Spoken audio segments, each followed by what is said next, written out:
It was a quiet Sunday afternoon when everything changed. The house felt calm, almost too calm, as the soft hum of the neighborhood outside filtered through the open window. You had spent the morning running errands and picking up groceries, but as you returned home, a strange sense of unease settled in your chest. It wasn't anything specific, just an unshakable feeling that something wasn't quite right. You stepped inside, placing your keys in the bowl by the door and letting out a quiet sigh of relief. The day had been long, and you were looking forward to spending the rest of it with your husband, Tom. But something felt off. The house was too quiet, and you couldn't shake the sense that you weren't alone. It was then that you heard the voices. At first, it was faint, coming from the direction of your bedroom.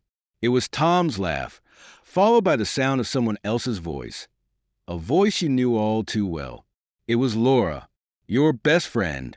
You stopped in your tracks, your heart beginning to race. Why were they in there together? You stood frozen in the hallway, listening, trying to make sense of the situation. Maybe they were just talking, catching up. After all, Laura had been over before, and there had never been anything strange about their relationship. But today felt different. Unable to resist the pull of curiosity and confusion, you made your way toward the bedroom. Your heart pounded with every step, and as you reached for the door handle, the laughter you heard earlier now sounded softer, more intimate. It sent a shiver down your spine. You gently pushed the door open, not knowing what you would find on the other side. But as the door creaked, your breath caught in your throat. There, in your own bedroom, stood Tom and Laura. Their bodies were pressed against each other, and the scene before you took your breath away. Tom was kissing Laura. His hands were tangled in her hair as she kissed him back with equal passion. Their eyes were closed, their faces so close they almost seemed lost in the moment.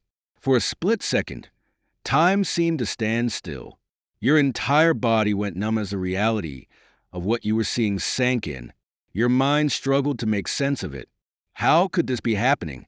You had trusted them both, with your heart, with your life, and yet here they were, betraying that trust in the most intimate way possible. You didn't know how long you stood there, just watching, unable to move, to speak.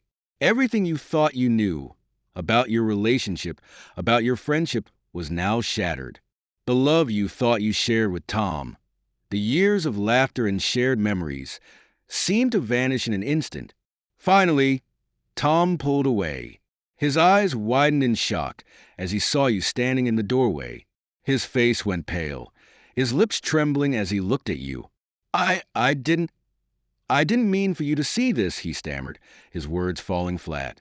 Laura slowly stepped back as well, her face flushed with embarrassment and guilt. She couldn't meet your eyes. Instead, she glanced nervously at Tom, her hands twisting together. There was no apology in her eyes, just a look of helplessness. It felt like the world had tilted on its axis, and you were left standing in the wreckage of everything you believed in. How long? The words slipped from your lips before you could stop them. Tom looked like he was about to say something, but the words caught in his throat. Instead, he just looked at you, his expression a mixture of guilt and sorrow. I'm sorry. I never wanted to hurt you, he whispered. This just happened. Your heart broke at his words. Just happened. That was how he explained away the most painful thing he could ever do to you. How many times had he promised that you were the one he loved, that nothing would ever come between you? And now here he was, kissing your best friend, betraying you in the worst way imaginable. Laura finally spoke, her voice quiet and fragile. I never meant for this to happen either. I'm sorry. I don't know what else to say. You couldn't look at her anymore. The person you had once trusted above all others was now a stranger. It wasn't just Tom who had betrayed you. It was Laura, too.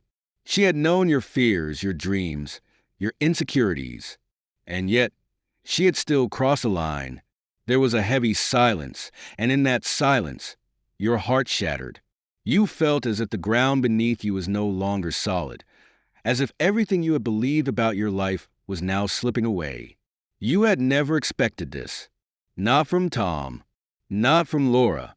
I can't do this, you finally whispered, your voice raw with emotion. You turned away before they could say anything else, your legs trembling beneath you. You needed to leave, to get out of there. You couldn't bear to be in that room anymore, surrounded by the broken pieces of your once perfect life. You ran out of the bedroom, down the stairs, and into the cold air outside. You didn't know where you were going, only that you needed to be far away from them, far away from the memories of the life you thought you had. As you walked aimlessly, the tears came. You let them fall freely, the pain too much to hold inside. It wasn't just a betrayal that stung. It was a realization that the people you trusted most in this world had hurt you in ways you could never fix. They had crossed a line that could never be undone. Hours later, when you returned home, the house was empty. Tom and Laura were gone, leaving behind only the echo of their absence. You weren't sure what came next or how you would ever recover from the deep hurt that filled you. But one thing was certain. You couldn't stay in that place of pain forever. You would find a way to heal. You had to. As you closed the door behind you, the first steps toward reclaiming your life began. Slow, uncertain, but filled with the determination to rebuild what had been broken.